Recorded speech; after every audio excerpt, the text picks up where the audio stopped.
Kita mengenai akhirat dalam konteks mengulang kembali makna dan arti dari sesungguhnya la yukallifullahu nafsan illa wus'aha. Seperti yang diketahui bahwa ada 3 kelompok ayat di dalam surah Al-Baqarah supaya dijadikan wirid, wirid yang didawamkan. Jadi kalau Rasulullah mengharapkan, memerintahkan untuk jadi wirid, itu kan kepada para sahabat, para sahabat itu mengerti karena dia paham, dia hafal, dia mengerti 3 kelompok ayat tersebut. Nah, kalau kita menerima hadis tersebut, kita wirid dalam pengertian supaya dijadikan bacaan rutin gitu. Padahal maksudnya jauh daripada apa yang kita sangkakan, Maka di dalam surah Al-Baqarah ayat 1 sampai 5 kita paham sekarang bahwa ayat itu merupakan ayat-ayat yang merupakan pondasi di dalam ketakwaan, Dalam hubungan ini kita melihat bahwa hanya 3 kata yang bisa dipahami dengan baik, bisa kita lihat secara nyata. Pertama, Alkitab, Al-Quran, dibaca, dipelajari, dan kita sanggup membaca Al-Quran. Bahkan kita bisa insya Allah mengerti apa yang dikandung di dalam Al-Quran. Kemudian sholat, kemudian infak. 3 kata itu saja yang kita pahami. Kata lainnya itu mengerti dan berkembang dengan pemahaman selanjutnya di dalam Al-Quran. Kita sekarang sudah masuki bagaimana kita mengerti wabil akhirati hum yuqinun. Mereka terhadap hari akhirat itu yakin betul. Kemudian ada 2 kata yang masih dalam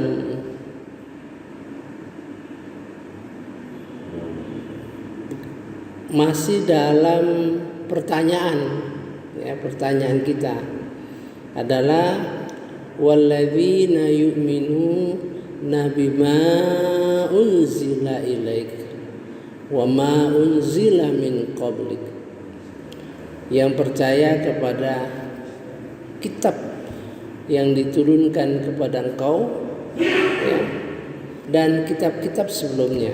Artinya kita percaya kepada kitab Al-Quran, kitab Injil, kitab Taurat.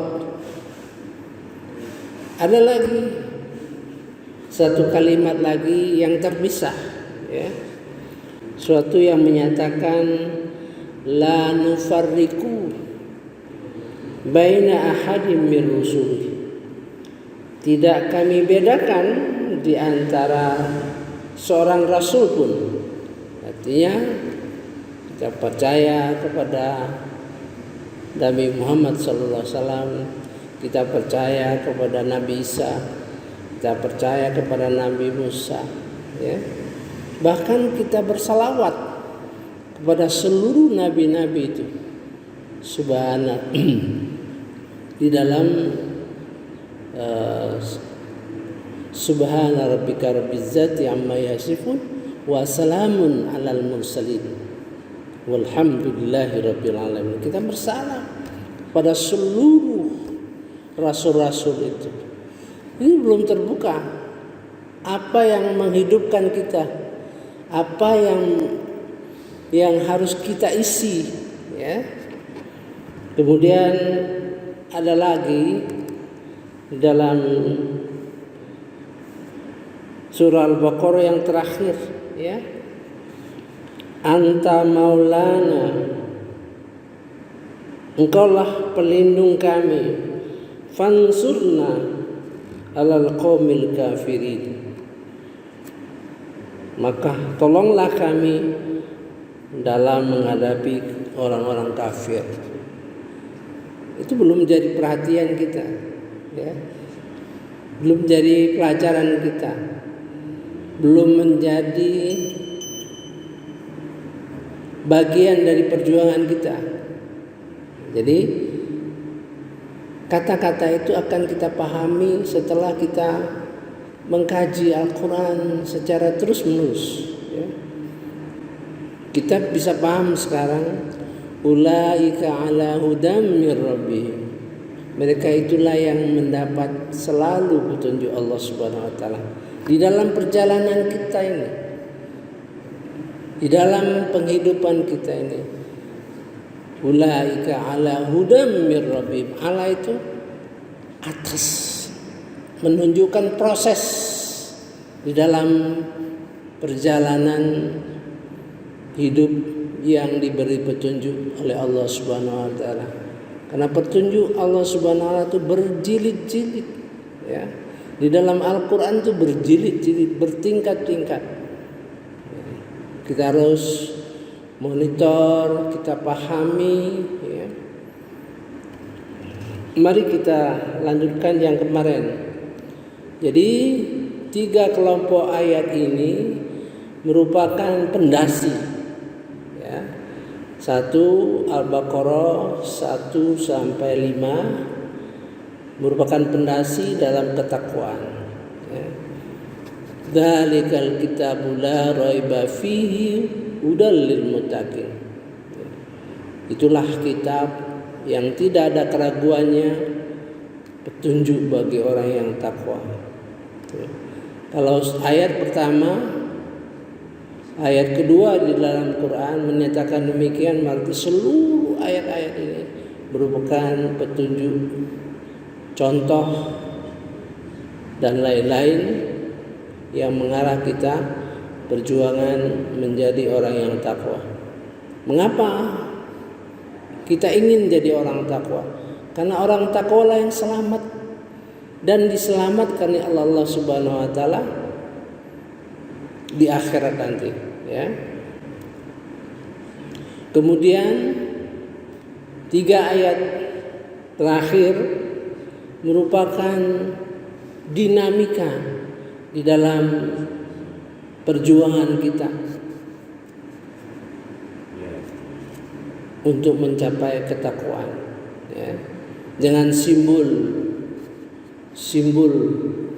semangat kita, wa qalu sami'na wa ata'na ghufranaka rabbana wa ilaikal masir.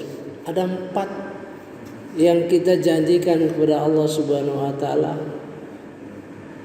Wa qalu, siapa yang bicara? Kita. Sami'na, kami dengar, kami tekuni, kami pelajari, kami pahami, kami pilih-pilih, betul-betul kami teliti ibadah-ibadah kami, apa yang harus dilakukan, dan wa kami taati.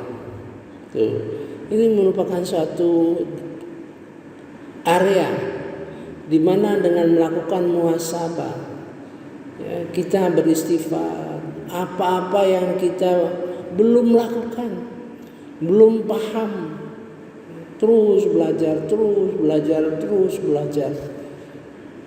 Di sini tempat kita istighfar yang paling banyak, ya. Ghufranaka itu mohon ampun menurut standarmu, ya Allah. Ghufranaka, menurut standarmu, ya. Jangan sampai kita memahami bahwa pemohonan ampun itu menurut kita, Ya. Nah, itu merupakan tekad kita, ya, yang tertanam di dalam hati kita. Apa yang dijawab Allah Subhanahu wa taala? La yukallifullahu nafsan illa wus'aha. Tidaklah Allah membebani kecuali semampu kalian. Ya. Ini dikunci oleh Allah Subhanahu wa taala ini. Sebab janji yang terbuka itu janji terbuka. La yukallifullahu nafsan illa wus'aha. Terbuka kecuali sekadar kemampuan kamu, ya. Manusia. Dikunci di dalam surah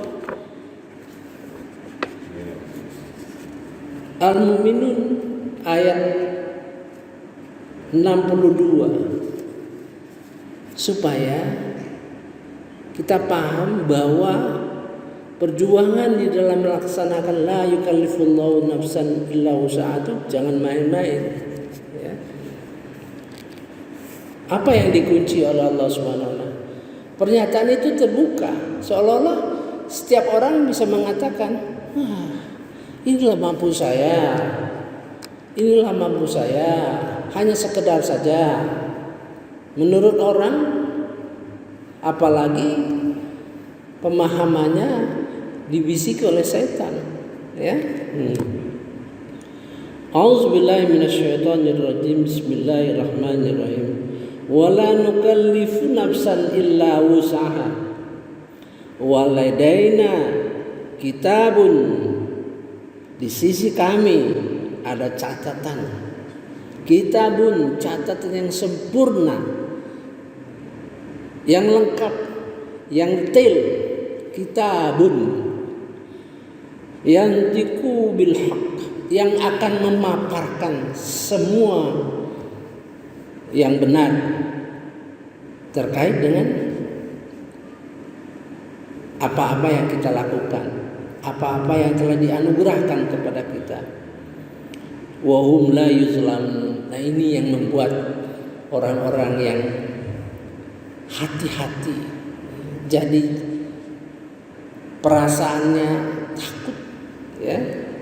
Maka di ayat sebelumnya, walladzina yu'tuna ma atau, dan orang-orang yang memberikan segala sesuatu, ya, hartanya berinfak, memberikan ilmunya di dalam perjuangan segala sesuatu.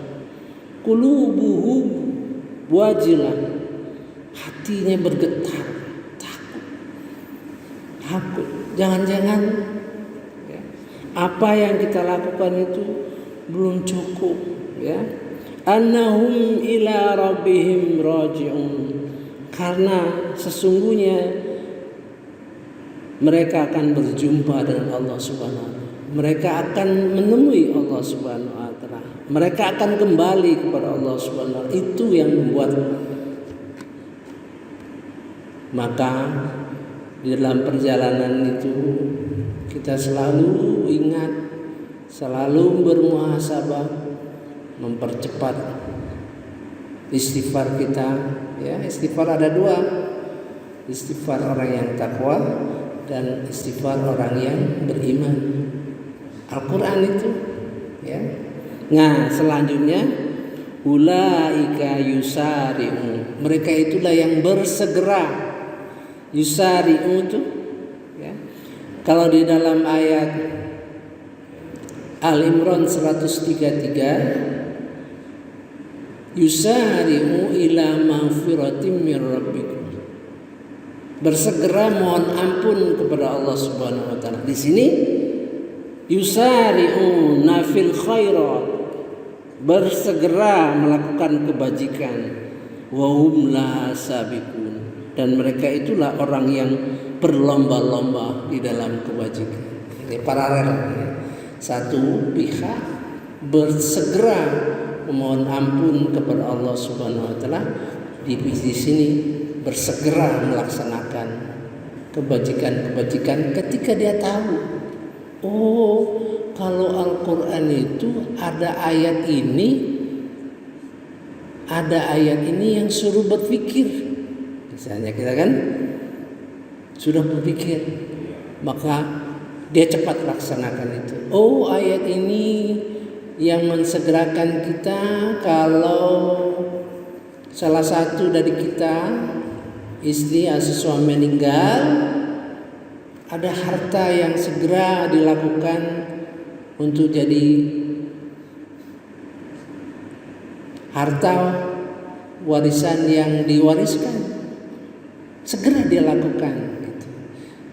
Tapi pengertian segera dilakukan begini, jangan sampai sempit ya. Seandainya Anda punya rumah dua, katakanlah sama ya, maka satu itu kita bilang kepada anak kita, ini satu rumah kita ini, inilah warisan dari ayahmu, inilah warisan dari ibumu yang akan kita bagi. Jadi ayah ibu yang masih hidup itu, walaupun belum dibagi, belum dilaksanakan surat menyurat dan sebagainya, itu berarti ayah atau ibu yang masih hidup tidak ada sedikit pun keinginan untuk menguasai, apalagi mau menjual. Sudah cukup itu. Ya, jadi apa-apa yang kita tahu Al-Quran kita segerakan laksanakan sebagaimana mestinya. Nah itulah orang-orang yang dimaksud di dalam surah Al-Araf itu ya, yang kemarin kita baca ya, yaitu A'udzubillahi minasyaitonirrajim. Bismillahirrahmanirrahim. Walladzina amanu wa 'amilus sholihat, dan orang-orang yang beriman dan beramal soleh, la nukallifu nafsan illa wus'aha. Diselah oleh ayat ini. Sebetulnya biasanya kita menemukan ayat walladzina amanu wa 'amilus sholihat ya, ulaika ashabul jannah, langsung masuk surga gitu. Artinya orang inilah yang sukses, yang berhasil memahamkan la yukallifu nafsan illa wus'aha hum fiha khalidun, yang saya sampaikan kemarin ya. Jadi pemahaman Ustadz Bahtiar sungguh luar biasa gitu ya. Karena saya contohkan ya, infak itu ada 7 tingkat ya, 7 tingkat ya. Satu, infak yang kita lakukan sebagaimana kewajiban kita lah ya.